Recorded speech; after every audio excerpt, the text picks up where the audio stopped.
Hey guys, today let's talk about how to play the Space Marine Stormlance Task Force detachment competitively, and if you're a fan of Space Wolves, this video is definitely for you. So without further ado, let's dive right in. And first we're gonna talk about the strength. This is strength of Space Wolves as an army and Stormlance as a detachment in combination. Space Wolves have a ton of great and punchy characters to choose from, and the only valid base of mounted units in the entire Space Marine line of models. The reason why I chose the Space Wolves and Stormlance as this inseparable one thing is because Stormlance cannot really live without that valid big base of mounted units, because most of the things we get from Stormlance and what we don't get in other detachments are made for mounted stuff. Because yeah, advancing and falling back and charging all the time is great, but we can't do that with Gladius, and the only melee buff we get in this detachment is the Shock Assault stratagem, allowing us to have lance and reroll charges, but that is only active for mounted units.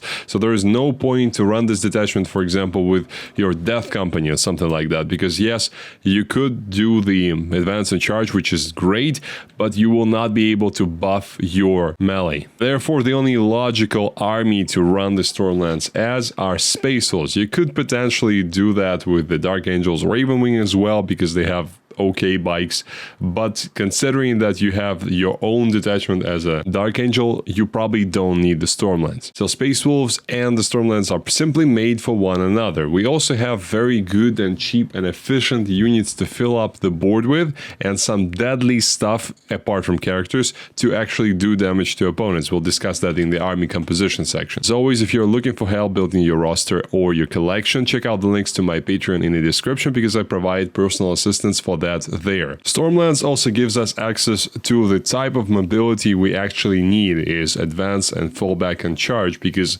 the mounted units with just their 10-inch move are not fast enough to compensate for the problem of running around the ruins. That's a lot of good abilities we have. They activate on the charge, so being able to fall back and re-engage is great. Paying command points for that, or just relying on the once per game doctrine for that, as playing with Gladius, is not that interesting. There are good enhancements available as well to buff the mobility and damage output, as well as stratagems. We'll discuss particular ones in the synergy section. We do get a lot of stuff for our points as well. I was really pushed hard to try and fit the entire roster into the roster example section at the end of the video, because just we have a lot of units thanks to the cheap and efficient stuff that I mentioned before. Now the weaknesses, and first a big one is that the Stormlance really cannot live without the Space Wolves, as we've already established. Space Wolves can be okay, and you can even say good with Gladius if you tinker with it enough, but we are not talking about that. Today we're talking about the Space Wolves as they should be, mounted on Thunderwolf Cavalry and running around howling at the moon. We don't have melee buffs for our non-mounted units, so all those great characters like Ragnar, Blackmane, or Ulrich the Slayer and their respective squads, they are left essentially unbuffed. Our workhorse mounted unit, the Thunderwolf Cavalry, have a big AP problem. Yes, they are cheap, yes, they have 4 wounds each, which is nice, especially considering that a lot of armies are now trying to get as much damage 3 into the list as possible to counter Terminators and the like. But the Thunderwolf Cavalry by themselves cannot really deal with anything that is reasonably armored, and anything that can turn on Armor of Contempt. That means that you have to leave the heavy lifting to your characters, so you must have those characters in the squads to deal with those well-armored targets. And as we already mentioned, we have a ruin problem as well, because the speed that we get with cavalry, so 10-inch move compared to a 6-inch move with something like infantry, is really pretty much nullified by the fact that we have to go around ruins. And only the advance and charge therefore compensates the actual lack of speed. The fact that the characters are so necessary can cause a situation where if something can actually start to get to our characters through the Thunderwolf Cavalry squads, we may have a problem with the punchiness of our army, because we have damage 2 on the Thunderwolf Cavalry, which is great. We have volume of attacks, which is great. We have lance available, so strength 5 is not that bad, but AP we can do nothing about. And that's another reason why Gladius as a detachment can also work reasonably well with Space Wolves, but I'm not gonna say it is necessary. Now, the army composition. How I see it is we need to maximize the effects of the stratagems and enhancements that we get.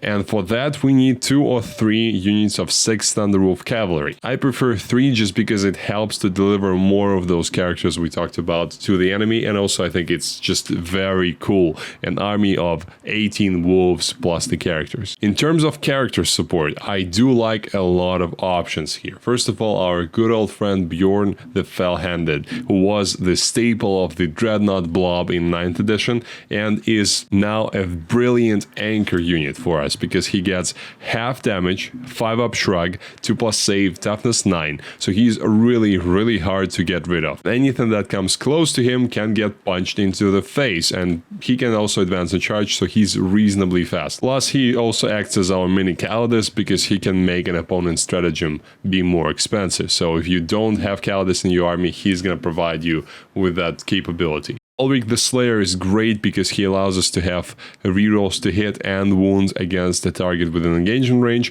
The problem is that the squads that he can go with have an AP problem, and that ruins the whole combo for him. If you're building a more infantry-centric Space Wolves, which is probably going to be Gladius, then he can get pretty nasty. Next, Hell Deathwolf is a great leader for your Space Wolf Thunderwolf Cavalry because he gives devastating wounds to them, helping with that lack of AP, because you don't need AP if you are just bypassing all the saves. Logan Grimnar is a beat stick, and also he finally is not so bad on his slate because he usually was just a targetable character in 9th edition and 8th edition, and you never saw him anywhere. Now, when he can be a part of the Thunderwolf Cavalry squad and just be punching everyone out from the relative safety of the pack, he's not that bad, and he costs 180 points, which for his 12 wounds, a bunch of damage, 3 attacks, and also ability to give full rerolls for the charges and hits for the entire army once per game, and give you command points if he kills character. I think it's a good deal. Plus, his damage 3 axe becomes damage 4 when he is charging because of Thunderwolf Cavalry, so that is just a crazy melee thing. With the Wolf Lord on Thunderwolf, now you get +1 to advances and charges, which is always good, and you really need that because the whole point is to get to the opponent as fast as possible. You also get a free stratagem. Unfortunately, we cannot use that on the 2 command point full throttle, which we're going to discuss in the synergy section, but we can use that on Armor of Contempt, so we can double dip into that, protecting multiple units at the same time. Or 1 CP right hard, right fast, which is another durability strat we have. Battle Leader is great as well because he gives lethal hits, which does help if you're not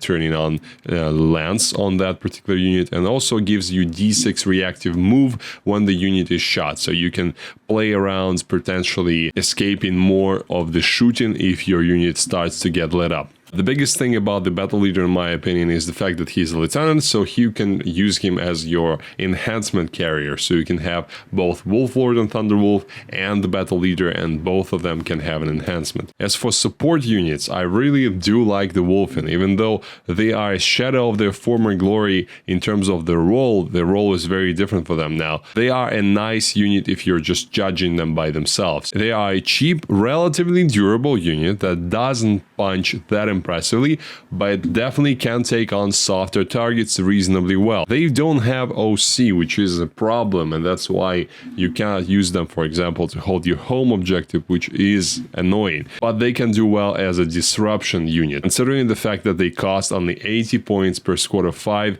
and they have toughness 5, they have 4+ invulnerable save, prowess save, and 6+ feel no pain. Also fight on death on 4+, so if you are gonna have someone charge them, that's going to be a big problem. Similar situation with the Wulfen Dreadnought, a pretty good thing to have in your back pocket because you can have a great melee output, including mortal wounds, especially if you do tank shock with it as well. And the detachment does solve a biggest problem of the Wulfen Dread, which is mobility, because now you can advance and charge this thing, so 8-inch move turns into something like a 12-inch move, and that is usually enough to reach some target. And you also get great durability on it because you have 6+ feel no pain, the normal Dreadnought stat line of 2+ save and toughness 9, and also the 4+ invulnerable save. Nothing really wants to be in combat with the Wulfen Dreadnought, and you can also finally fall back and charge with this thing, because usually what happened was you just got stuck in something that you didn't really want to be in combat with, maybe something that is just not the perfect profile for you to be attacking, and you just lost the efficiency on the Wulfen Dread. Now, with this detachment, you don't have this problem. We also really need the Fenrisian wolves to saturate the board and move block opponents as much as possible, because even though they cannot hold objectives, they are still a big pain in the ass. With a 6-inch scout move from the Cyberwolf, a 10-inch move and advance and charge, it is really easy for them to get as far up the board as to create problems, and that helps you dictate the situation on the board and when someone is going to be actually charging you or when you are going to be charging them. You still need a good fire base here, because remember, melee is not everything. And apart from combinations like Outriders with Invader ATV and Chaplain to give them devastating wounds to just continue the mounted theme, in general you just need the good old stuff from the Space Marine book. Do like Lancers here, as they provide the long hand reach to your army, and they deal with the things that your characters and your Thunderwolf Cavalry don't really want to deal with, which is very high toughness and very good save. Your Thunderwolf Cavalry can take on all the low and mid toughness things, usually, apart from maybe Terminators. Then your characters can take on all the elites and lighter monsters and vehicles, where the toughest stuff you really would like to have some help with, and Lancers are great for that. Plus, they have the rerolls in build, so you're not looking for much synergy there. Inceptors are also great for the same reason, plus they give you that mobility, so you can deliver the damage somewhere where your opponent doesn't expect you to. Or they expect you to, but they cannot do anything about it. Redemptors are okay here as well, but not terribly synergistic, so I'm not gonna recommend you to take 3 in every list. Just keep in mind that there's still good hit. You can advance and shoot one with a stratagem, and you can advance and charge it then, so yeah, there is some synergy there, just not a lot. Scouts, Calidus, Infiltrators, everything that is good in all the other Space Marine lists that we've talked about a lot on this channel is valid here as well. By the way, a little note on the Wolfguard Terminators. They are a great unit because they allow you to have a lot of versatility in terms of the war gear choices. We're not going to talk about them here just because they are not suited for the Stormlance type of the army. However, if you're going to be running Space Wolves as something else, they could work pretty well there, like for example in Gladius. Now the synergy. So first of all, using 2 command points full throttle stratagem, which is the one that we cannot unfortunately use with the captain, so use it for free because it's a war gear strat, but it's still worth for 2 command points on a turn where you really need to reach your enemy, because it gives your Thunderwolf Cavalry and their Lord a 9-inch advance, and then you can charge, obviously. As you have a Lord in the squad, you also get +1 to the charge, so that's a very, very big threat range. Essentially like 20 inches of movement, plus however much you are gonna roll on the charge roll. You can also have the Fury of the Storm enhancement on that Lord to give his Thunderhammer strength 10, AP 4, and it also bumps his damage up to 3. You can also have your Wolf Lord or Battle Leader carry the Hunter's Instinct enhancement that gives you first turn charge option from strategic reserves,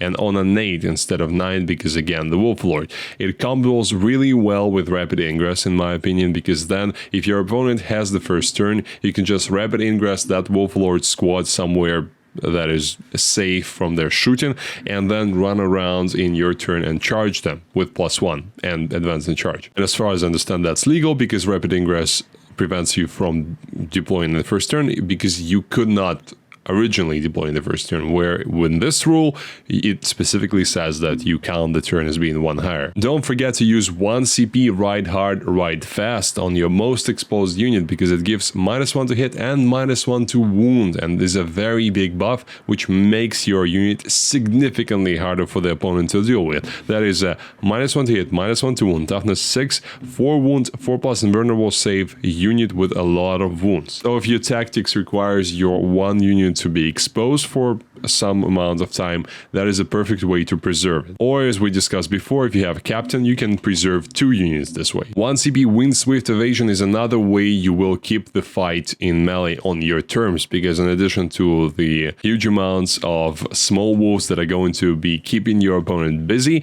you will also be able to move 6 inches back with any of your units when something ends and move within 9 inches of you. And that is a great ability because it's even stronger than the Gladius one. Gladius one requires you to be in Tactical Doctrine to have a 6-inch move back. Here you can just do it with any unit for 6 inches. Lastly, the 1 CP Shock Assault we already mentioned before is your way to punch up into higher toughness or simply get more wounds in, which is Lance, and it also gives you reroll charges for your mounted units. And now the roster examples. So we have Stormlance Task Force Detachment, and in terms of epic heroes, we have Bjorn the Fell-Handed with Heavy Flamer and Twin Last Cannon, Hell Deathwolf, who is going to be accompanied by a 6-man Thunderwolf Cavalry squad with shields. We have Logan, Grimnar, and Stormrider, again accompanied by the same 6-man Thunderwolf Cavalry squad, not the same, but another one like that. We have 3 Cyberwolves, each in their own respective 10-man Fenrisian Wolf squad, 10 Wolf Fenrisian Wolf squad, a Wolfguard Battle Reader on Thunderwolf with the Thunderhammer and Storm Shield, and the Hunter's Instinct enhancement, so the one that gives you reserves from first turn. Wolflord on Thunderwolf with Fury of the Storm, so extra AP and strength always, and extra 2 AP and strength on the charge. He has Relic Shield and Thunderhammer. And we have 1 battle line unit, which are the Intercessor squad. We need something on the home base. Originally, I wanted to put the Wulfen there, but unfortunately, even though they're exactly 80 points, they cannot hold objectives, so they would not fulfill that role well. Where Intercessors, they have sticky objectives, so they are quite good for that. Then 3 Thunderwolf Cavalry units, 1 with Harold Deathwolf, 1 with Logan Grimnar, and the Battle Leader, just to use them as the reserves. Units that I would like to rapid ingress in the first turn, and the last one with the Wolflord and Thunderwolf, just the fast unit that we will be using the full throttle on. 3 units of Fenrisian Wolves we've discussed, and lastly the Gladiator Lancers, 3 of them. We can deal with any tough monster vehicle we need to protect our wolves, and that, you guessed it, is 2000 points on the nose. So let me know how you run your Space Wolves in the comment section below. Which characters do you use? Which units do you run? I would love to know that, and thank you for watching. I'll see you next time.